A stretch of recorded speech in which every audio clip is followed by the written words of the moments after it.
वालेकुम। अभी मैं यहाँ पे पीसी मालम जब्बा में हूँ और यहाँ पे बर्फ़बारी हो चुकी है। बहुत एक्साइटेड थी मैं इस चीज़ के लिए और we were like waiting for so long and finally snowfall is here. तो आप लोग भी आ जाएगा, ज़रूर इंजॉय करिए स्नोफॉल।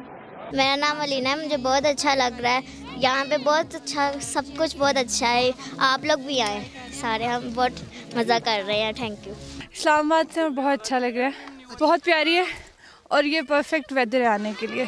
ज़बरदस्त, एक्सेलेंट है। ज़रूर आएँ, आपको हाईली रिकमेंड करूँगा, लाजमी आएँ। अगर आप नहीं आए दूसरी दफ़ा खुद ही आएंगे।